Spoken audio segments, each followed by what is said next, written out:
Es bastante complicado para mí estar acá para hablar de las cosas a veces no tan gratas que nos pasan en la escuela, después de haber estado mirando estas cosas que eran de las más gratas, muy lindas.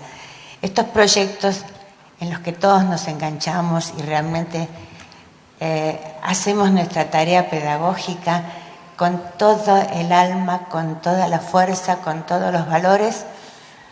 Yo voy a venir a hablar de cómo manejamos esos valores en las situaciones habituales de aula. No son a veces las más lindas.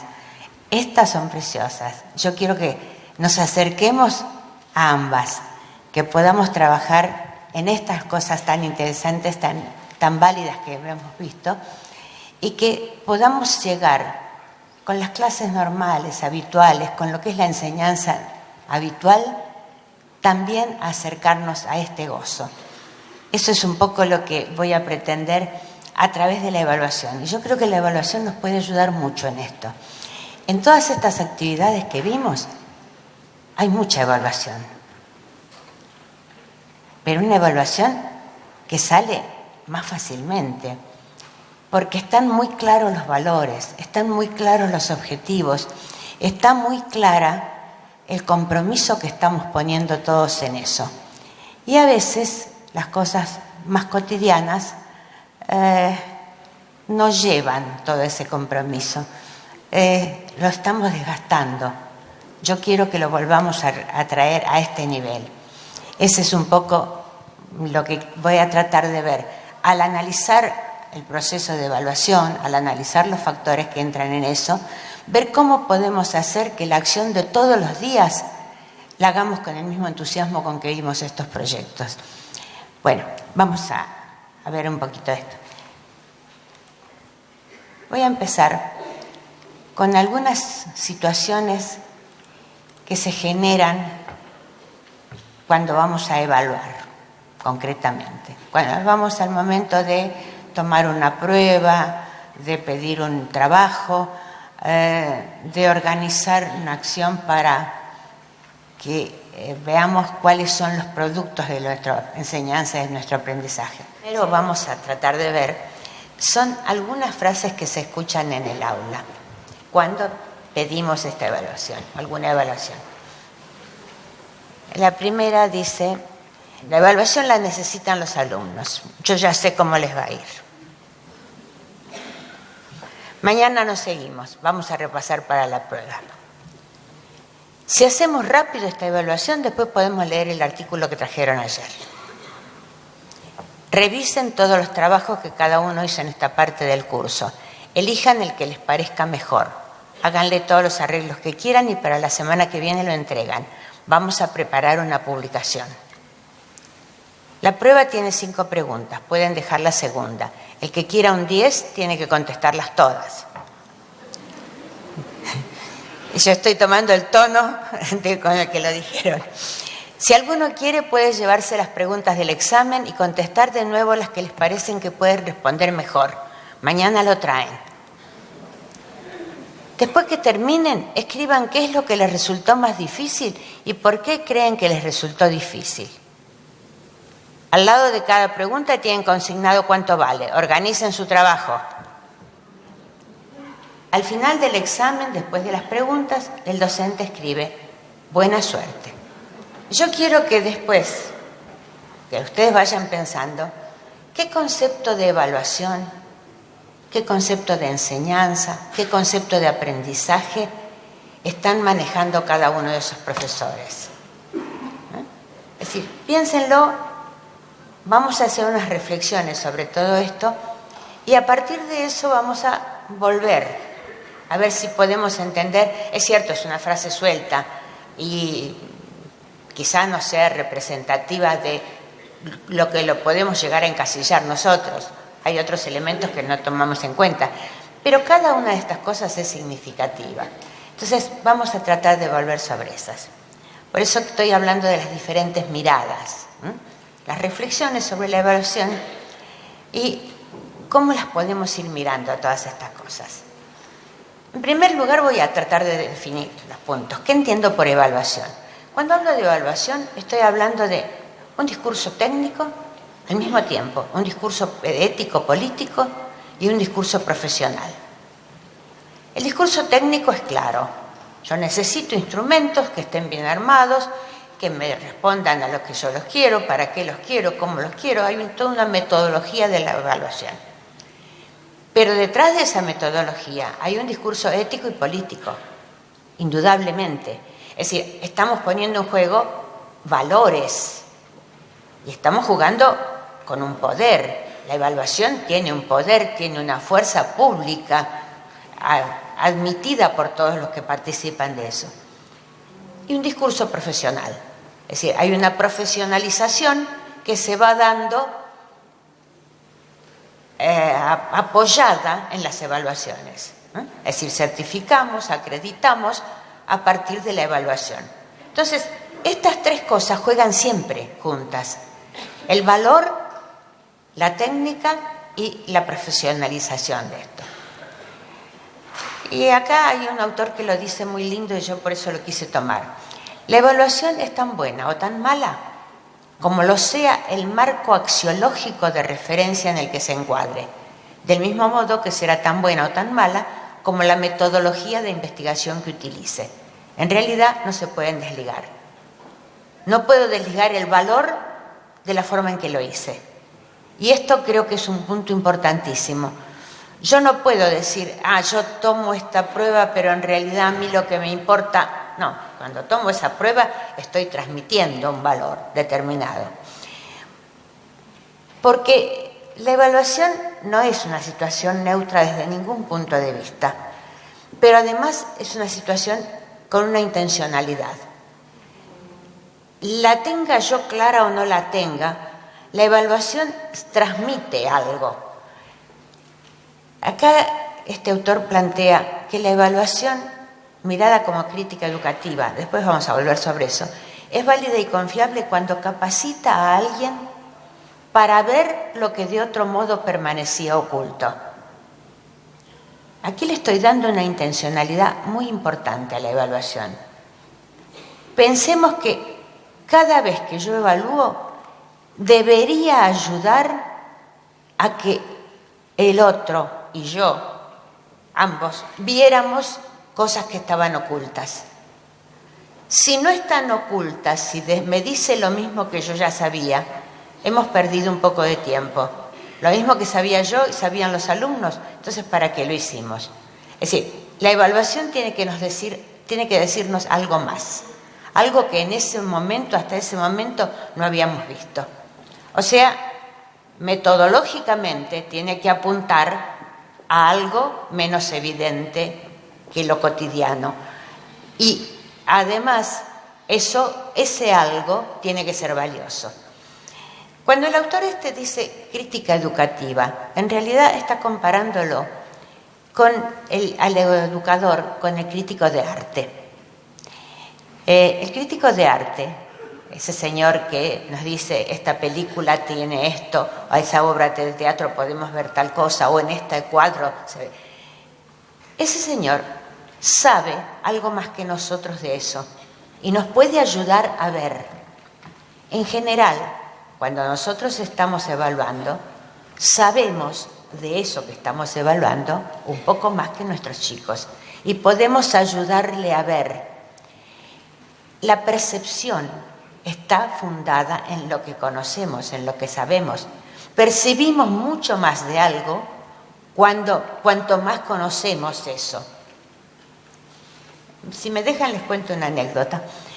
En una época yo llevé a una de mis hijas al dentista para que viera un problema de ortodoncia.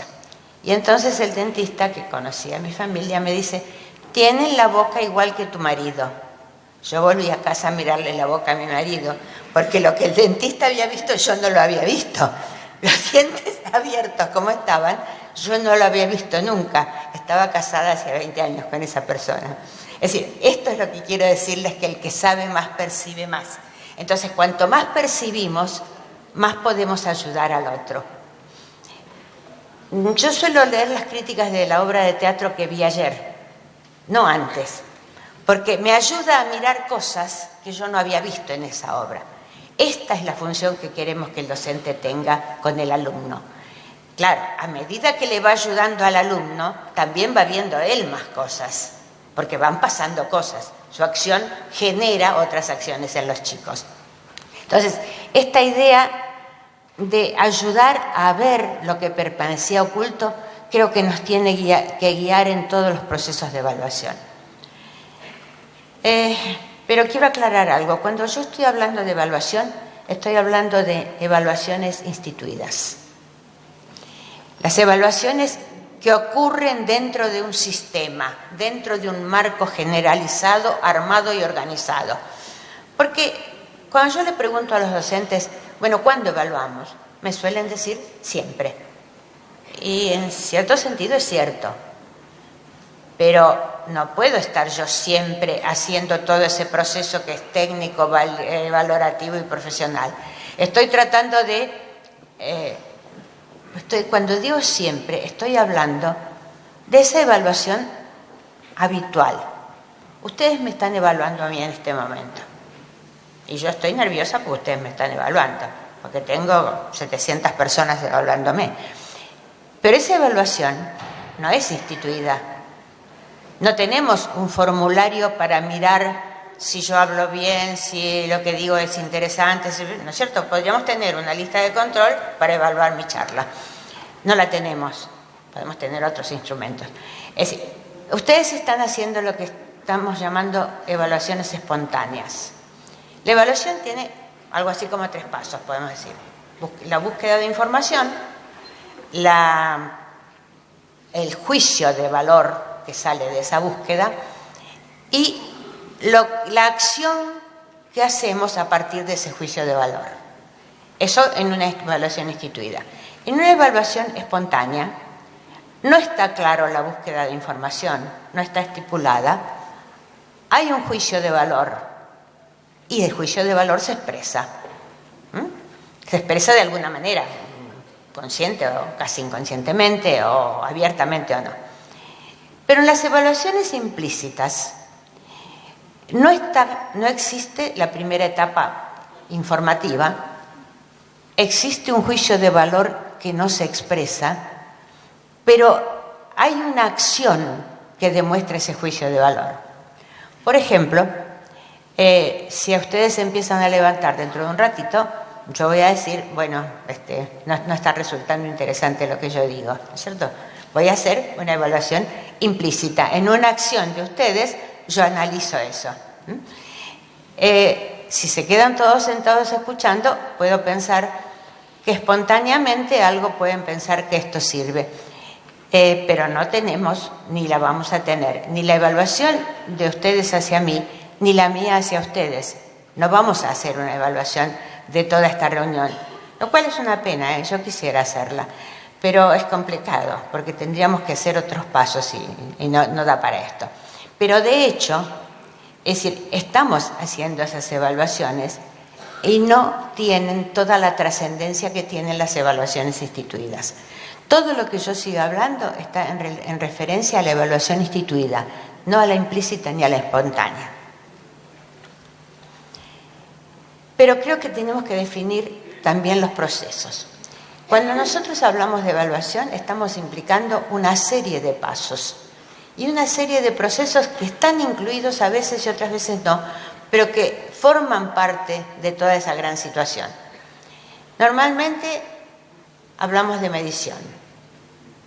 Cuando yo evalúo, generalmente mido algo, cuando evalúo de una manera instituida, con mediciones de distinto tipo, mediciones que dependerán del objeto que estamos evaluando, ¿cierto? Hay cosas que se pueden medir fácilmente y hay otras bastante complejas. Por ejemplo, si quiero medir actitudes, es decir, estamos en un problema. No tenemos unidades de medida tan claras, no tenemos un instrumento para medir que nos ayude con eso. Pero de alguna manera hay mediciones más abiertas, más cualitativas, que actualmente la ciencia, aún la ciencia más dura, admite que esas mediciones se las podemos llamar mediciones. El proceso de calificación es el que quiero trabajar un poco más. Porque normalmente en la escuela nuestros juicios de valor, nuestras evaluaciones, las traducimos a una calificación, ¿no? Es decir, la calificación que ponemos está condensando nuestro proceso de evaluación. Por lo menos así debería ser. Muchas veces se convierten solo en una medición. Es decir, en lugar de dar una unidad de medida, damos una unidad de calificación, ¿no? Es decir, no pasamos por un proceso real de evaluar, de poner valor a algo. Pasamos del dato a la calificación. La calificación, aún en eso, aún así, no tiene las características. Si estamos pensando en una calificación numérica, por ejemplo, la serie numérica, la distancia entre cada uno de los números es la misma. De 1 a 2 hay la misma distancia que de 2 a 3 o de 3 a 4. Cuando hablamos de calificación no ocurre eso. La distancia entre 2 y 3 es una, y la distancia entre 3 y 4 es otra, porque están en juego otras cosas. Está en juego la promoción, está en juego la aprobación. O sea que esos números tienen ponderaciones diferentes, por un lado. Por otro lado, como no está claro qué significa eso, cada docente le da la atribución que quiere o la que la institución le permite, o el acuerdo que haya entre los docentes o el desacuerdo que haya entre los docentes para asignar esas calificaciones. Todo esto pesa enormemente porque esto tiene la trascendencia de la promoción. Es decir, no es neutra la calificación. Ocurren cosas a partir de la calificación. Ocurre una promoción o una acreditación. Entonces, esto hace que la calificación esté muy teñida por esos otros factores que serían consecuencias de, pero en el fondo se convierten en antecedentes, no en consecuencias. Tanto los alumnos como los docentes estamos mirando la calificación de una manera distinta. La promoción es muy clara. La acreditación es algo más fuerte. Lo que nosotros hacemos cuando acreditamos, estamos dando un mensaje social y público de que esto que yo digo es digno de crédito. Y esto funciona enormemente porque las instituciones después resultan participantes de esa acreditación, en el sentido que se las mira a partir de qué créditos han dado, a quiénes han dado, cómo se han dado. Y a la persona misma que lo lleva toda la imagen de esa acreditación que puede tener su institución. Creo que con esto queda un panorama de estas etapas que me parecen importantes. Pero cuando voy a evaluar tengo una finalidad. Es decir, evalúo para algo. Y esas finalidades son importantes aclararlas y tenerlas bien presentes porque modifican toda la parte metodológica, todo lo que yo planteé como metodológico, además de lo valorativo. Si yo quiero una finalidad pronóstica, ¿qué es esta idea de pronóstico? Necesito tener una idea clara de qué puede pasar con este grupo, con esta clase, con este curso. ¿Qué puede pasar de acuerdo con lo que tengo y lo que espero? Entonces, esa pronóstica es muy importante, esa finalidad. Poder tener claro esto porque me permite hacer una planificación, me permite organizar la tarea. Y después me va llevando a una regulación de la tarea. Esto claro, esta regulación de la tarea es la que se da con la finalidad formativa y diagnóstica. Yo estoy tratando de que se cumpla ese proceso de formación hacia donde yo quiero ir a través de evaluaciones puntuales, parciales que yo vaya haciendo y que me van dando un estado de situación. El estado de situación en cada momento en que yo lo use. También tiene una finalidad de selección a veces. Y esto no significa discriminar. Puede significar tratar de mejorar una situación para que todos estemos más claros con eso. Típicamente, por ejemplo, en cualquiera de las cosas que vimos ahí, fue hecha con un grupo de alumnos que se seleccionaron con algún criterio, por alguna razón se seleccionaron. Y en eso es muy válida la evaluación. Y lo mismo puede pasar cuando quiero hacer un grupo para una olimpiada o cuando, según ciertas características o intereses de la gente, yo puedo agruparlos de distinta manera. No estoy hablando del aula común, estoy hablando de actividades que vaya pensando que pueden ser más específicas. En ese caso, creo que la función de selección es importante. Y por último, la que ya hablamos antes, la de certificación y acreditación. Vuelvo. Para cada una de estas finalidades habría una manera diferente de evaluar.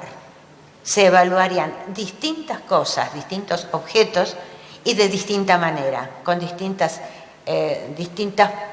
metodologías, tecnologías, instrumentos diferentes. Esto creo que conviene pensarlo siempre, es decir, ¿qué voy a hacer? ¿Para qué quiero esta evaluación que estoy haciendo ahora? ¿Está en función de mi enseñanza? ¿Está en función de algún problema que vi en el grupo? ¿Está en función de alguna necesidad que yo no había previsto? ¿O está dentro de la planificación? Entonces, tengo siempre que buscar qué voy a evaluar y para qué. Pero sin olvidarme de que además cualquier evaluación cumple una función. Cumplir una función no está especificado en la finalidad. Es algo que ocurre esto, cumple esas funciones, lo vea o no, sean más fuertes unas que otras. La evaluación tiene siempre una función simbólica. No es neutra. No es neutra de ninguna manera, para ninguno de nosotros. Es decir, no es neutro que ustedes me estén evaluando a mí ahora. Significa mucho. Significa para ustedes, para mí, para los que organizaron esto. Para toda la institución significa mucho. Significa, se equivocaron en la persona que eligieron, se equivocaron en el tema. Ustedes están pensando, ¿estoy perdiendo mi tiempo o no lo estoy perdiendo? Es decir, hay todo un marco que tiene que ver con el poder que tiene la evaluación. Ese poder se ve en la forma, por lo que llamo la función política. Hay una función política siempre en la evaluación. Siempre hay alguien con un cierto poder para evaluar y para usar esa evaluación. No se olviden que hablamos siempre de esto. En las situaciones habituales en el aula hay un poder dado por la institución a la persona que evalúa. Hay otros poderes que no están dados pero que se adquieren.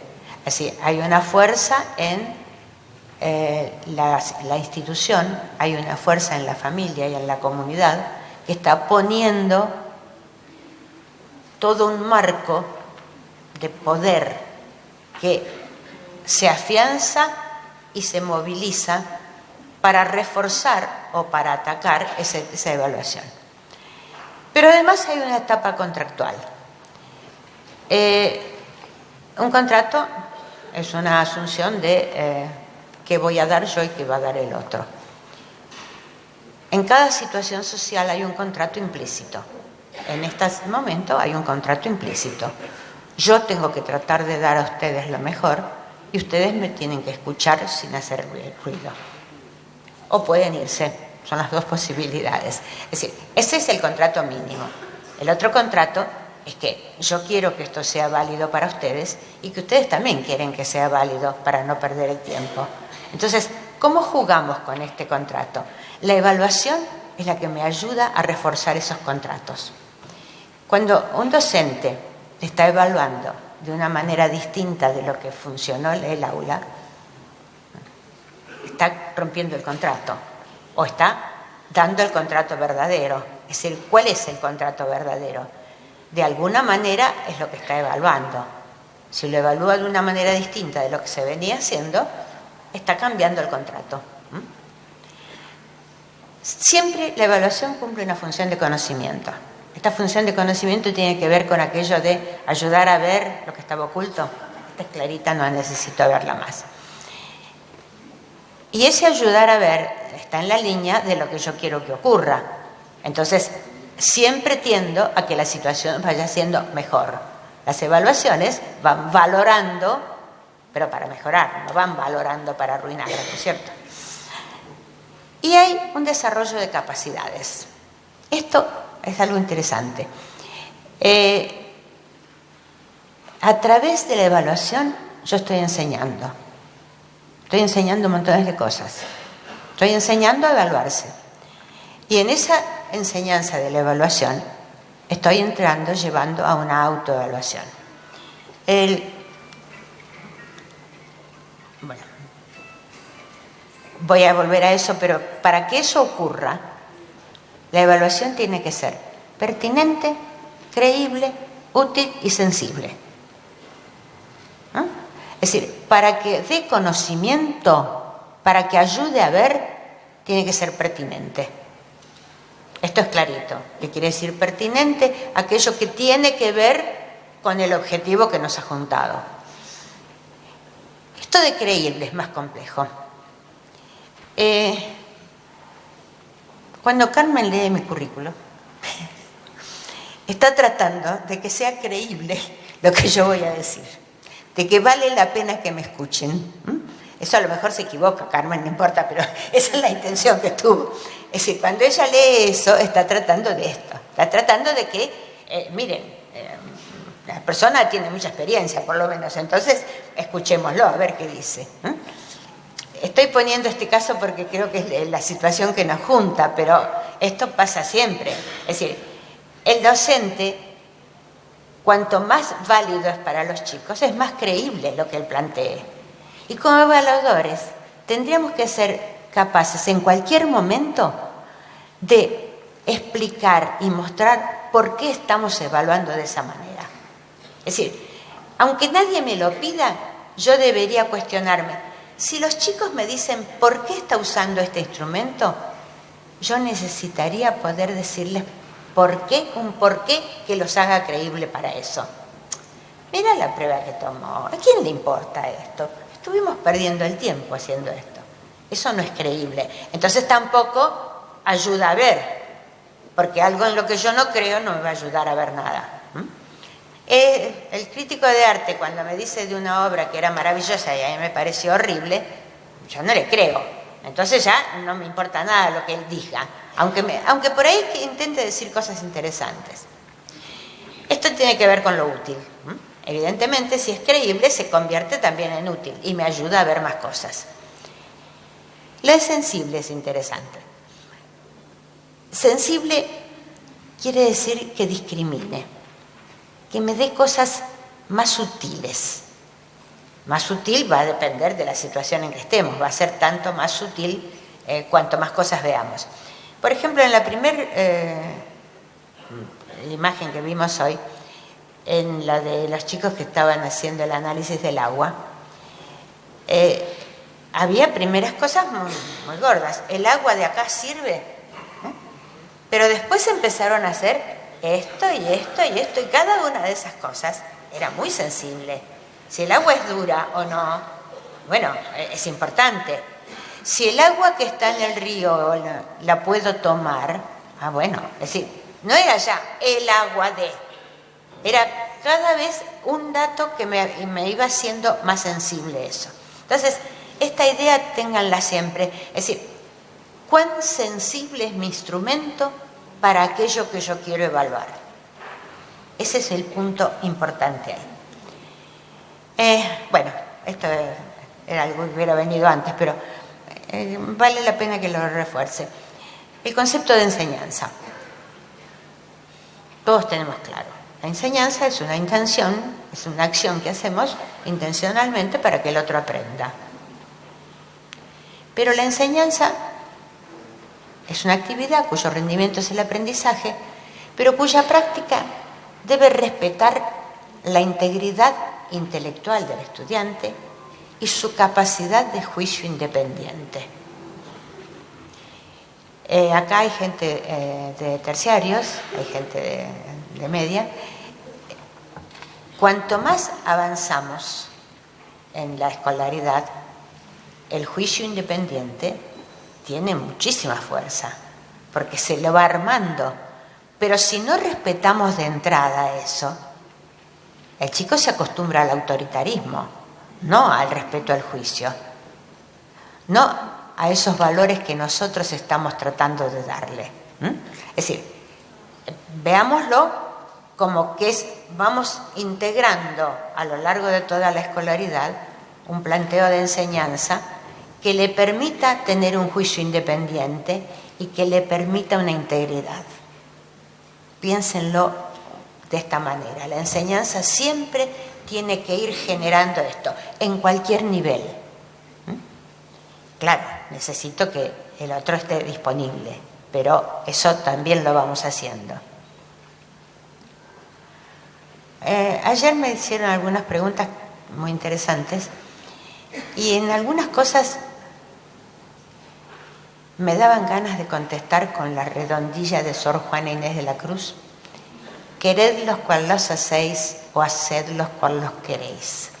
¿Cuánto de alguna de las cosas que estamos atacando a los chicos no las hemos ido haciendo muy de a poquito a lo largo de toda la escolaridad? Pensémoslo. Bueno, esto vuelvo a lo que yo decía antes. Es decir, toda evaluación tiene que convertirse en una autoevaluación. ¿Por qué? Porque mientras están escolarizados en todos los niveles, está un docente que evalúa. Pero lo que tenemos que ir haciendo es generando en él, en cada uno de nuestros alumnos, y a medida que nosotros nos vamos integrando también, un planteo de autoevaluación. Es decir, de tal manera que, ¿se acuerdan que una de las cosas que decían, una de las funciones era generar capacidades? Bueno, la capacidad de autoevaluación es la que tenemos que ir buscando. Este proceso me parece muy interesante pensarlo. Nosotros hemos visto ayer en algunos proyectos, en todos los proyectos en general, en lo que estuvimos viendo ahora y en lo que vamos a seguir viendo esta tarde, cuánto desarrollo hay de los alumnos en su capacidad de autoevaluarse. El compromiso que van haciendo para la tarea en sí está generando aprendizajes de formas de autoevaluarse. Es decir, evidentemente el docente que está comprometido en esto es un docente que le importa esto que está haciendo, y esto lo va transmitiendo y va generando en el alumno las autoevaluaciones. Este grupo que vimos de ballet me pareció precioso. Estos chicos se estaban autoevaluando, estaban mostrando una capacidad de haberse cuidado ellos en lo que hacían para que todo el grupo anduviera, que daba gusto verlos. Era un placer ver cómo ellos se mostraban.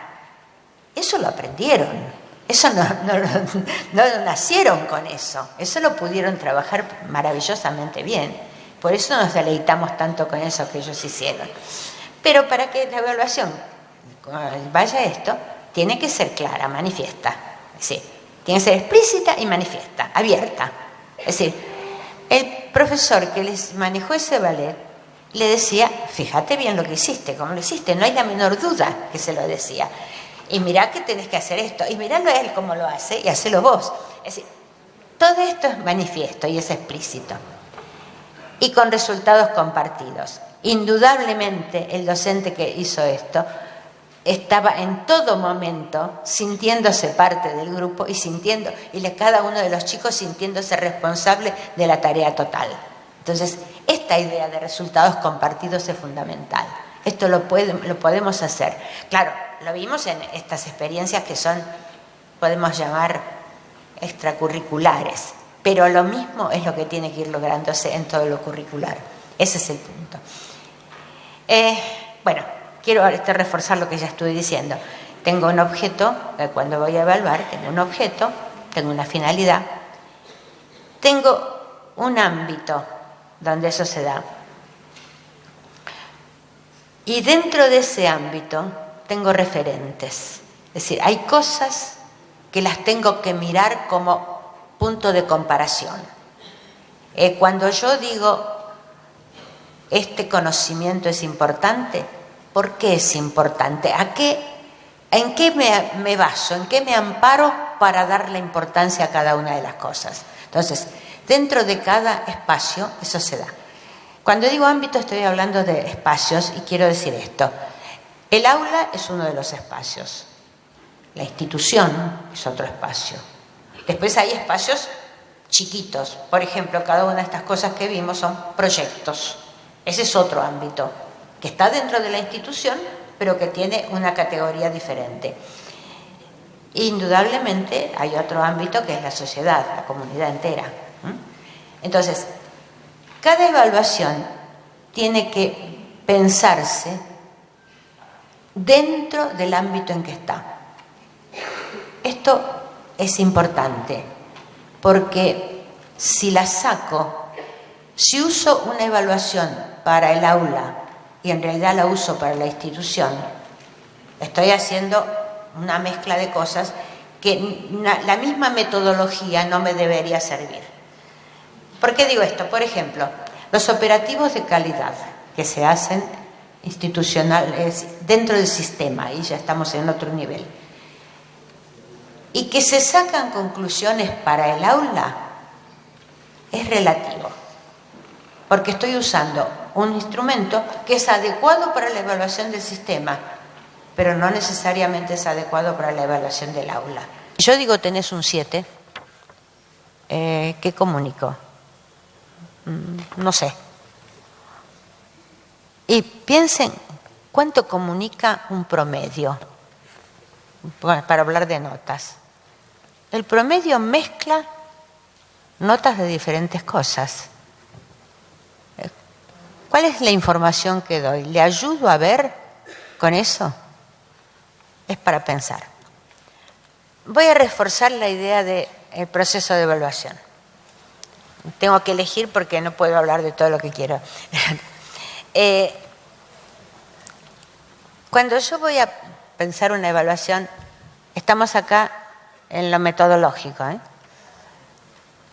Yo tengo un propósito, quiero evaluar para algo. Tengo algo que voy a evaluar. Y tengo el ámbito donde suceda. ¿Por qué todo esto lo uní con flechas? El propósito me va dando ciertas definiciones de cómo puedo actuar. Por supuesto, el que quiero evaluar me va a dar cuál es el mejor instrumento para eso, o el instrumento más válido. Y lo que decía yo antes del ámbito, ¿dónde estoy? Si estoy en el sistema, estoy en el aula, estoy en el proyecto. Y esto no es trivial. Si mi finalidad es diagnóstica y yo quiero evaluar la comprensión lectora, la comprensión lectora no dice nada. Tengo que definir mucho más ese objeto. ¿La comprensión lectora de qué? ¿De cualquier tipo de texto? Estoy pensándolo en un nivel de secundario o de terciario, ¿no es cierto? De la comprensión lectora del terciario o del superior no es lo mismo de ninguna manera que la que estoy pidiendo al alumno de primer año. Se está hablando mucho ahora de la alfabetización académica. ¿Qué es la alfabetización académica? Es cómo leer textos académicos. La comprensión lectora de eso tiene muchas sutilezas que, de acuerdo con mi propósito, si yo lo hago al comenzar el curso, como diagnóstico, bueno, tendré que mirar cierta comprensión lectora o tendré que armar lecturas diferentes para ver a dónde llegan. Entonces, mi objeto va a variar. Eso pensado en el ámbito de la escuela. Y resulta que después lo estoy pensando, se va a mover de ámbito, va a ir a la universidad, donde el alumno tiene mucha más independencia. Entonces, es decir, mi finalidad pronóstica me va a ir mostrando. No sé si me aclaro qué quiere decir todo esto. Es decir, tengo que ir viendo estas cosas unidas, no las puedo pensar separadas. Tengo que pensar la finalidad, tengo que pensar el objeto y tengo que pensar para dónde lo quiero. Esto me va a llevar a una búsqueda de información. Eso es clarito, tengo que buscar información. La información la tengo que registrar, la tengo que tener adentro de algo para que pueda usarla. Y eso después requiere un análisis e interpretación. Y ese análisis e interpretación es fundamental, porque no cada una de las cosas no quiere decir lo mismo. Van a variar según donde estemos. Les cuento otra anécdota. Una vez fui a dar un curso a un pueblo de la provincia de Buenos Aires, un pueblo chico, una escuela rural con internado, me habían invitado, y me habían dicho, hacemos la reunión con todos los docentes toda la mañana y después comemos un asado con todos. Me pareció bárbaro. Resulta que una hora antes, más o media hora antes de que yo terminara, una hora, se empezó a ir la gente. Entonces me sentí realmente malísimo. Dije, ¿cómo? Si hay un asado, no se van a ir. Y entonces, ¿qué pasó? ¿Qué estoy haciendo? ¿Qué dije? ¿Qué dije en ese momento? Que la gente se empezó a ir. Nada, la gente se fue. Terminó la reunión y vino el director, que era el que me había invitado, y me dice, perdón, profesora, los profesores que se fueron antes me pidieron que los disculpara, pero el micro que los lleva a su pueblo de al lado pasaba a esa hora y después ya no tienen otro hasta la noche. Bueno, o sea, la interpretación que yo había hecho, tomándome toda la culpa yo, no tenía nada que ver con la realidad. Me faltaban datos. Entonces, por eso digo que necesitamos hacer un análisis y una interpretación de la información para que eso tenga sentido. Después tenemos que comunicarlo, pero para comunicarlos, con eso tiene que haber una propuesta de acción. Es decir, ¿qué vamos a hacer a partir de esto que tengo? Entonces, transmito la información y hago una propuesta. Todo esto junto lo hacemos sin darnos cuenta. Lo que yo estoy queriendo llamar la atención es de que tomemos en cuenta todas estas cosas que existen. No dudo, cuando ustedes arman cualquier evaluación, están usando todo esto, pero úsenlo más conscientemente. Y todavía voy a arruinarlo más. La interpretación de la que yo estaba hablando se da en un contexto. Es decir, mi error ahí había sido no tomar en cuenta el contexto. Yo había manejado mal eso. Y cuando yo evaluador, tomo esa información, la filtro con una cantidad de esquemas mediadores, las teorías implícitas que yo tengo. ¿A qué estoy atribuyendo yo eso?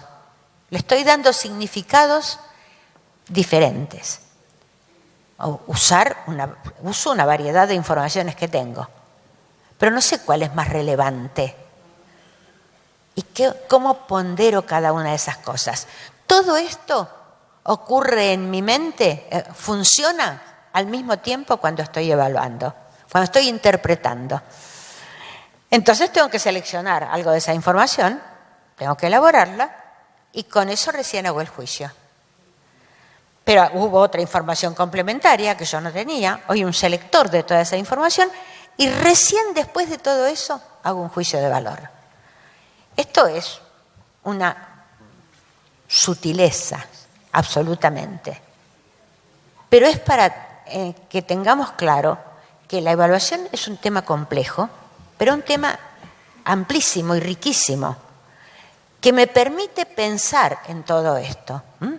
Si yo pienso y reviso todo esto, estoy tratando de otra manera, me está ayudando a ver a mí pensar esto. Lo que yo estoy pretendiendo es que nos ayude a nosotros a vernos con todo esto, ¿no? Esa es la idea. Bueno, como síntesis, la evaluación es entendida como crítica educativa para ayudar a ver lo que permanece oculto en los procesos educativos, tanto en relación con resultados esperados como con los no previstos. Es decir, esto también es importante. No es que yo vaya a buscar solamente aquello que yo busqué. Me van a ir apareciendo cosas y esto es lo que se llama impacto en general. Voy a tener impactos que yo no esperaba con eso. Volvamos a los docentes que teníamos las frases. El docente que decía, yo lo tomo por los alumnos, la prueba, yo ya sé cómo les va a ir. En lo primero que está fallando es en aquello de ayudar a ver. No lo ayuda a ver a él ni a los alumnos. Si lo que está queriendo es reforzar sus cosas, no está queriendo ayudar a ver nada. El otro que decía, vamos a repasar para la prueba. Mañana nos seguimos, repasamos para la prueba. El repaso no era enseñanza, ¿estamos? No lo veía como tal. Y el repaso para la prueba es además darle a la prueba una relevancia que es diferente, no está pensada dentro del mismo contrato, está pensada como un contrato aparte. Las pruebas son contrato aparte. La otra que planteaba la evaluación, revisen lo que no pudieron hacer bien y háganlo para mañana. Ahí estoy planteando una situación absolutamente diferente. Le estoy dando la posibilidad de que él mismo busque, se autoevalúe y busque dónde está la respuesta mejor a todo eso. Le estamos generando el proceso de autoevaluación. Pero al mismo tiempo, en general, cuando yo uso esa frase, me objetan, ¿cómo califico? ¿Califico de la misma manera al que lo hizo de primera vez que al que lo hizo de segunda vez? Es interesante esta pregunta, porque estoy poniendo la calificación afuera. ¿Dónde la pongo? ¿Por qué? ¿Cómo la armo? ¿O la estoy pensando lo que se supone que es justicia, todos para la misma cosa? ¿Qué es lo que yo estoy buscando? Hay que revisar cuál era mi intención con todo eso. Y el otro docente que decía, piensen qué les resultó más difícil y por qué. Díganme eso. Está pidiendo también una autoevaluación, pero es una autoevaluación diferente. Es una autoevaluación metacognitiva, de alguna manera. No estoy buscando los mejores resultados, estoy buscando los procesos que dieron lugar a esos resultados. Entonces, le estoy enseñando a ver, además, esos procesos que él eligió para trabajar y para resolver. Entonces, hay diferentes significados que yo puedo suponer en todas estas situaciones y que apuntan a distintos conceptos de evaluación y que apuntan a enriquecer o a empobrecer el proceso de evaluación. Y el de buena suerte lo puse deliberadamente, yo sé que se enojan porque muchos lo usan y me dicen, pero es una manera de ser simpático con los alumnos o algo por el estilo. Sí, pero lo que yo quiero que repensemos es que estamos poniendo como una cosa muy natural que el resultado depende de la suerte. Y nosotros no creemos que depende de la suerte. Creemos que depende de un montón de cosas, pero no de la suerte. No es azaroso. Entonces, lo hacemos con cierta naturalidad e inocencia y en realidad el mensaje podría ser bastante más serio, ¿verdad? Pero quiero retomar el tema de la evaluación, especialmente en el aula, y la calificación.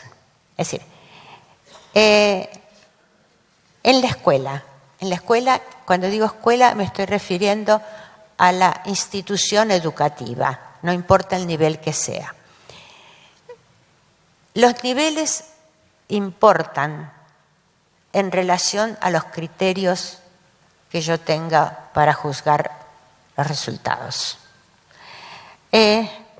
Cuando yo hablo de evaluación y calificación,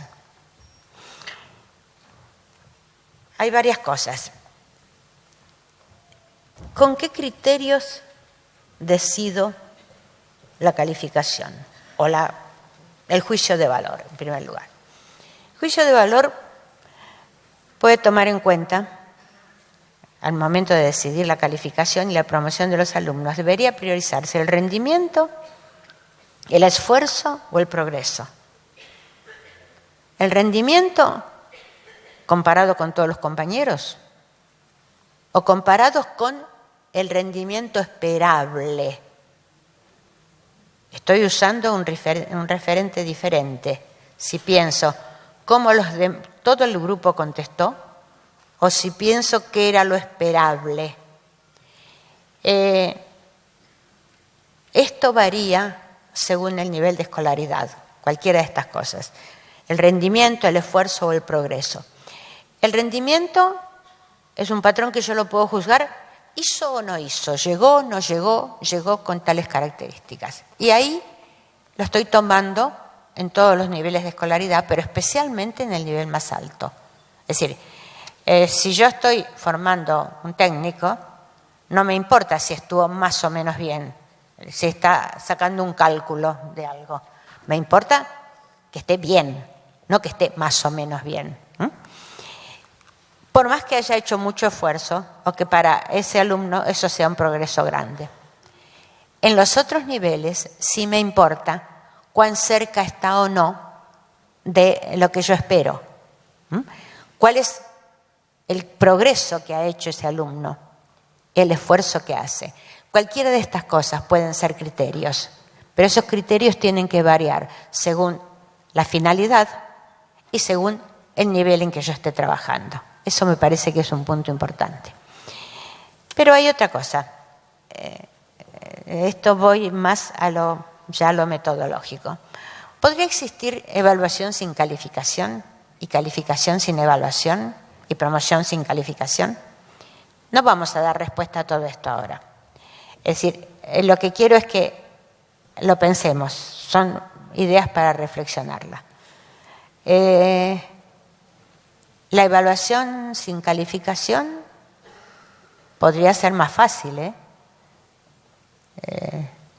claro, pero la calificación es una respuesta.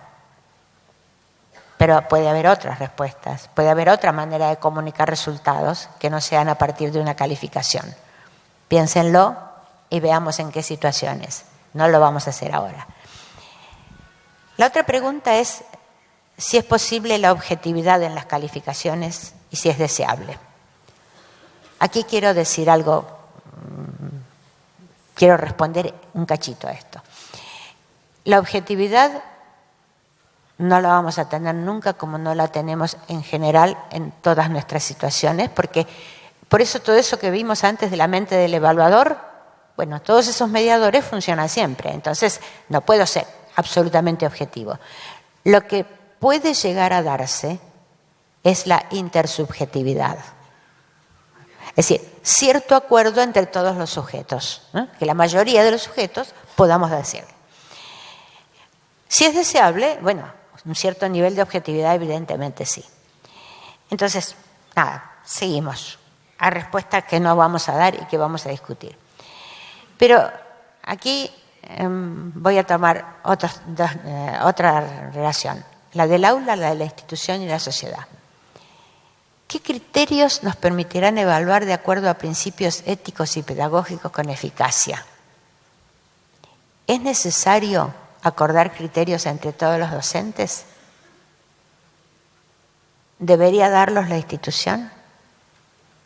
Preguntas que les dejo. ¿La libertad del docente en el aula es incompatible con las decisiones que se adoptan a nivel institucional? ¿Es posible involucrar a todos los actores en el proceso de evaluación? primero tendríamos que preguntarnos quiénes son todos los actores. De hecho, los alumnos y los docentes, en la evaluación de la que estamos hablando, ¿verdad? Que puede haber otros objetos. La institución también, las autoridades de la institución, los directivos, los supervisores. ¿Y la familia? Según el nivel, cada vez la familia puede estar más involucrada y se va abriendo de eso, pero no, nunca del todo. ¿Es posible involucrarlos a todos con nuestra evaluación? Nada más. Bueno, agradecemos a Nidia el habernos compartido su experiencia e incentivarnos a la reflexión, porque mucho de su disertación ha sido poner en tensión quizá nuestras propias prácticas y el sentido que le estamos dando al proceso de evaluar. O sea, nos ha dejado preguntas para que reflexionemos sobre ellas. Han llegado a la mesa innumerables cuestiones que he intentado clasificar, no vamos a poder dar respuesta a todas, no obstante, Nidia las lleva y las va a responder para que las subamos a la página. Algunas sí vamos a socializar en esta instancia. Una colega pregunta: ¿es posible integrar la teoría de las inteligencias múltiples de Gardner con el concepto de evaluación como crítica educativa de Eisner? ¿Cómo lo haría? Porque cree que si de los operativos de evaluación no deben sacarse conclusiones para el aula, ojo con esto, Sí. ojo con esto, no es tan así. No. Tantas veces desde el Ministerio de Educación se han editado cuadernillos con sugerencias para el aula a partir de tales resultados. Es una doble pregunta. Doble pregunta. Trabajo primero con la última. Yo participé en muchas de esas situaciones en el Ministerio Nacional y participé en la elaboración de cuadernillos con propuestas para atender a problemas que se veían permanentes y se veían en todos los lados. Es decir, cuando yo digo que no se pueden sacar conclusiones del aula, me estoy refiriendo fundamentalmente a situaciones de cuando se habla de escuelas mejores, escuelas buenas, escuelas productivas, escuelas no productivas. Es decir, cuando se dan resultados, analizando los resultados con macroestructuras. Que el aula no se puedan sacar conclusiones cuando se ve un error permanente, típicamente, por ejemplo, en matemáticas. La idea de proporcionalidad en muchísimos casos no aparece. Pues entonces para eso me puede servir ese instrumento. Entonces, ese instrumento me muestra que los chicos no manejan la idea de proporcionalidad. Entonces, esto era un error típico y sobre esto se puede atacar. Lo que yo me refiero es todos los resultados de esas pruebas no se pueden usar como tales para decir, nosotros estamos bárbaros. No, nosotros no estamos bárbaros, estamos donde estamos. Que no hayamos cometido ese tipo de errores. Es decir, ese tipo de pruebas está trabajando con un nivel de rendimiento esperable. ¿Mi población responde a eso o no responde a eso? ¿Puedo esperar eso o no? ¿No es cierto? Es distinto esto. ¿Por qué los operativos de evaluación, tanto editado los cuadernillos, sugerencias? Está claro, está respondido eso. La otra pregunta era de las inteligencias múltiples con Eisner. Eisner dice ayudar a ver lo que de otra manera permanecería oculto. La postura de Gardner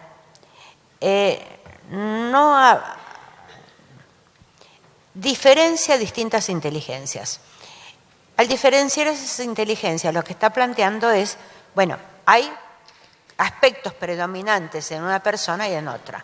Va a depender del nivel del ciclo de escolaridad en que yo esté trabajando, ¿qué valor pueden tener estas diferentes inteligencias? Es decir, yo creo que esto iría más bien a apuntalar las inteligencias más pobres y a rescatar lo más válido de eso, pero no cambia la idea de que la evaluación tiene que ayudar a ver. Si estoy trabajando con la idea de la inteligencia, bueno, me tiene que ayudar a ver el nivel de inteligencia en relación a eso de este grupo. Es decir, el planteo de Eisner es válido para todos. Yo lo usé con lo artístico, pero no tiene que ver solo él lo parte desde lo artístico. La formación de Eisner es desde esa línea, viene de la línea de formación en el arte. Por eso él da este ejemplo, pero yo lo tomé básicamente para que veamos la idea de crítico del docente, crítico de arte, pero es el arte de enseñar, o no es lo artístico solamente, es en el arte de enseñar. Bien, aquí hay una pregunta que realmente es nodal para nuestro proceso. ¿Usted cree que la evaluación es una puerta de entrada para analizar las estrategias de enseñanza? ¿Cuál cree que debiera ser el papel de la evaluación de los aprendizajes en la evaluación de la institución? Son dos preguntas.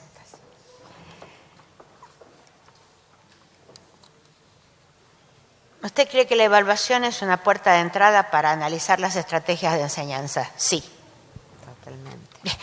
Totalmente. Sí, totalmente. Es decir, es parte.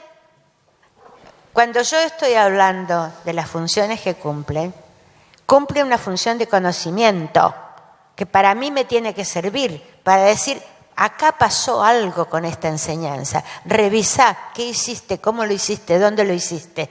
Es decir, esa función de conocimiento vale para los alumnos y vale para mí. Entonces me tiene que decir algo. Es decir, puedo tomar el ejemplo, no me sirve porque yo quiero tomar lo que pasó acá, pero lo que pasó acá no me sirve porque no estamos haciendo una evaluación instituida. Y cuando yo estoy hablando de ayudar a ver, me refiero más a la evaluación instituida. Es decir, cuando yo en la escuela, el ejemplo que le estaba dando de comprensión lectora, yo tengo una evaluación que me dice que los chicos no saben leer bien. Entonces, ¿qué hago? ¿Parto de eso? ¿Qué estrategia tomo? ¿Con quiénes? Yo estoy trabajando en una universidad. Tenemos un problema serio de comprensión lectora con los alumnos que vienen, sobre todo los que ingresan. Es un problema terrible. ¿Con qué estrategia lo atajo? Estoy probando de todas. Yo soy vicerrectora en esa institución. Mi vicerrectorado es académico, me importa esa parte. Es decir, estamos haciendo talleres, estamos haciendo talleres generales. Por ahora, lo que mejor, doy el ejemplo de lo que hicimos para ver hasta qué punto cambiamos la estrategia. Lo que nos está resultando mejor es en la carrera de abogacía, que tomamos el tema trabajando un abogado y una persona de mi equipo, donde lo que hacemos es trabajar en lectura y escritura de fallos de justicia, porque esto les interesa a los alumnos, lo ven como parte de su carrera. En cambio, cuando hacíamos las otras cosas de comprensión lectora, aun cuando tomábamos por ahí temas académicos de la carrera, no funcionaba como estrategia, porque no lo valoraban. Entonces, en cambio, cuando estamos usando los fallos, lo valoran porque lo ven como propio de ellos. No sé si queda claro la estrategia. ¿Cuál la evaluación de la institución? ¿Cuál cree que sería el papel de la evaluación de los aprendizajes en la evaluación de la institución? La evaluación de los aprendizajes como parte de la evaluación de la institución siempre se usa. Lo que pasa es que se usan como evaluación de los aprendizajes en aspectos más generales. La evaluación de los aprendizajes más menuda es la que se hace en el aula, pero la general me sirve para pensar hasta qué punto esta institución está comprometida con esa situación, con el aprendizaje del aula. Hay muchas preguntas situadas en cada uno de los contextos y modalidades. No las vamos a poder responder en esta instancia. Reitero el compromiso de Nidia de contestarlas para la página. Con esta última cerraríamos. No hay evaluación más significativa, puntualiza la colega, donde se permita docente-alumno un mutuo placer de enseñar, aprender y viceversa. Quizá acá ver qué entendemos por placer, ¿no? Esto lo acoto yo. Sin embargo, usted me plantea la urgencia de otros recursos, inclusive en los procesos. ¿Cuáles serían imprescindibles? No sé si entiendo claro esta pregunta, pero a ver, la evaluación de nuestras prácticas, no hay evaluación más significativa. Quizá me hace pensar en lo que yo dije en relación a los proyectos. Supongo que por ahí puede venir esta pregunta. Es decir, lo que yo decía es que se veía el placer con que habían trabajado, por ejemplo, los alumnos del ballet, donde evidentemente había habido evaluaciones sistemáticas instituidas, y esas evaluaciones eran con ciertos recursos. Cuando yo creo que no se da con placer, es porque creo que la evaluación tendría que servirme para cambiar las estrategias. Volvemos a lo anterior. De alguna manera, al cambiar la estrategia de enseñanza, cambiaría la metodología. Y las metodologías pueden ser muy variadas. Una de las docentes, de las frases que yo puse, era esa de tomar todos los trabajos que habían hecho hasta ese momento y revisarlos para hacer una publicación. Eso es una evaluación, eso es un recurso de evaluación, se llama portafolio. Ese portafolio es donde yo elijo cuáles son las cosas que mejor van. Ahí estoy haciendo una autoevaluación, el alumno lo hace bien, con ganas, porque evidentemente le estoy dando además la posibilidad de que se use y se muestre lo que él está haciendo, y esa estrategia me va a servir como evaluación, pero al mismo tiempo es un cambio en la enseñanza. Supongo que eso respondo a la pregunta.